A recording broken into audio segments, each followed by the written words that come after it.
at that time, I was really like being depressed or just mental illness and stuff. It was a white people's kind of stuff.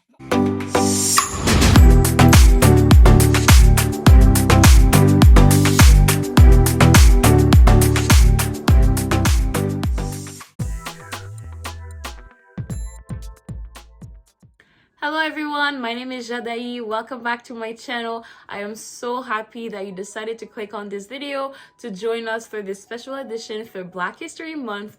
I was able to have this discussion with my friend who came in as my first guest. For this video, you'll see that yes, I did change my hair, so don't mind it. And also, I have to tell you guys, the video is kind of bad quality.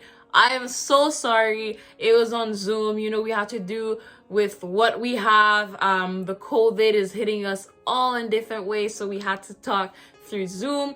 But hopefully you guys will still find some nice insights with the conversation that I had with my friend. And honestly, it's amazing. She was able to reveal to us some of the things that she went through, her own journey with anxiety, depression. And I hope that you guys will be able to see some similarities with your own story or somebody else that went through this, and just enjoy it. So have a good Black History Month. Enjoy the video, and don't forget to like and subscribe and leave a comment to let us know how we did.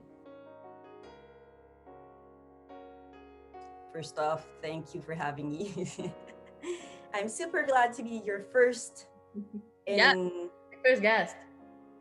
First guest, exactly. Sorry about that. So who am I? I'm Naïka. I'm 24. I'm a university student at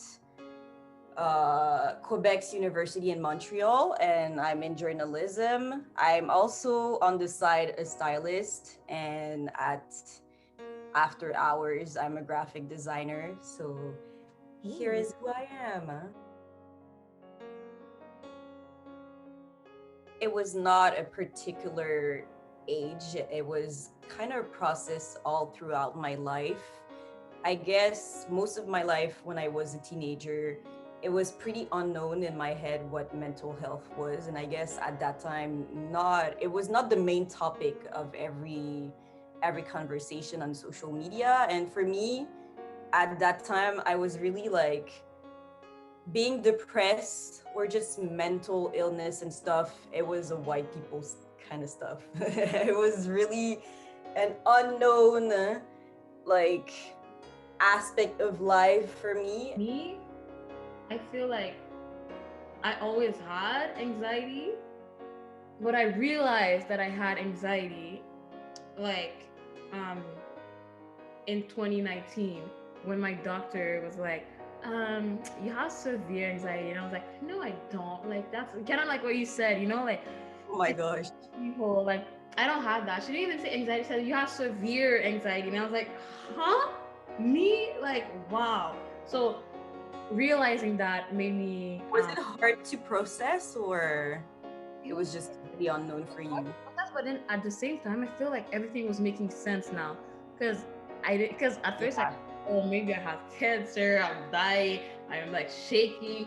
I keep waking up in the night. I honestly thought I had a tumor in my brain because I kept waking up in the night and shaking. And she's like, no, you have severe anxiety. And I was like, whoa.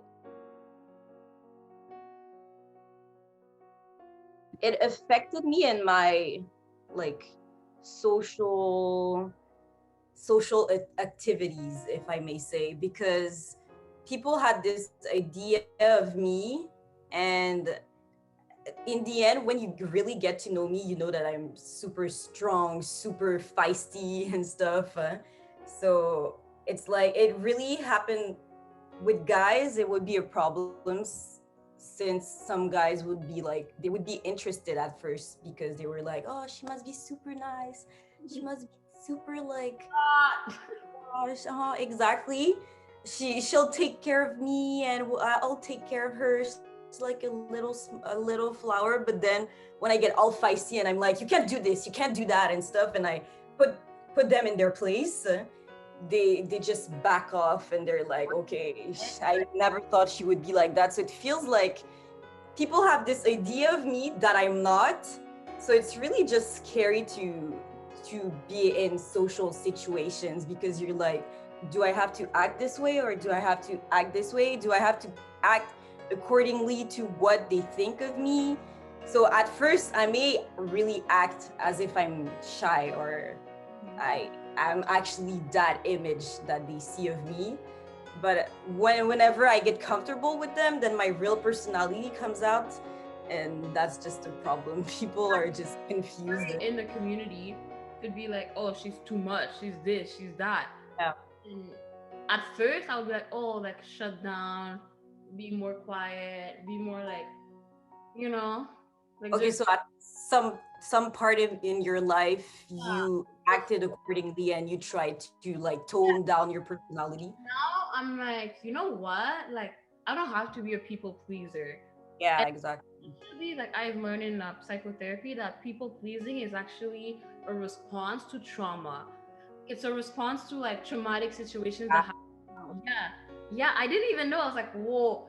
People pleasing is a response to traumatic experience. Do you feel like you're an extrovert or an introvert? People that look at me would think that I'm an extrovert, but I'm Yeah. actually an introvert because on my last video I posted it in and I explained to people. I explained it in my last video. I have high function anxiety, which Mhm. means whenever I'm in a social gathering, I'm around people, whatever it is, whenever there's a person that doesn't really know me, I'm Yeah. I'm gonna be high function. I'm gonna be all hyped up, pumped up, nah. Like you're not gonna see that I'm anxious. But I could be sitting on a chair, you would not never tell.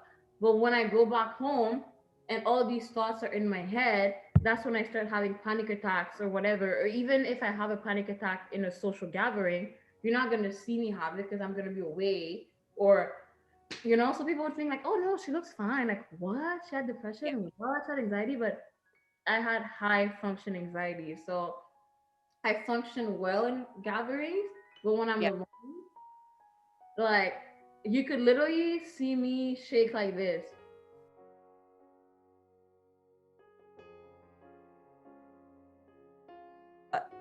It did kept me for a while when mental health was just unknown for me at that part of my life when I was a teenager.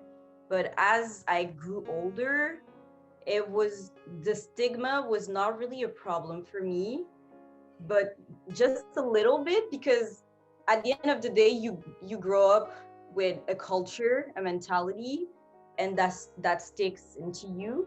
So I guess it did play a part in me not trying to find some tools and specialists. Yeah, sorry about that.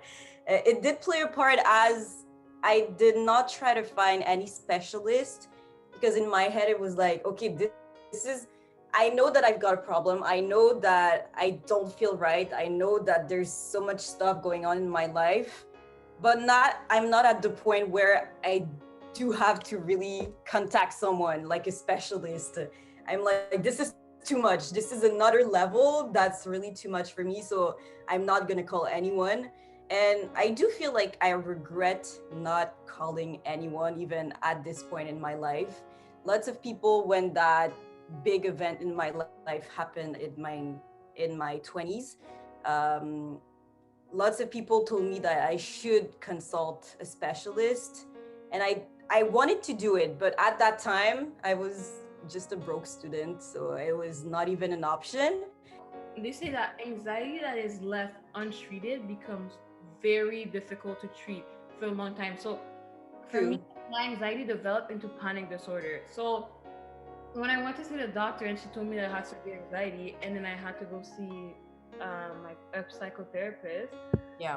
First, I was really, really skeptical because I was like, like I had Jesus, I don't need this. But yeah, we grow up, it feels like if you break your arm, it's like go to the doctor. But if you have something in your head, it's like, well, if you go see someone, that means pray away.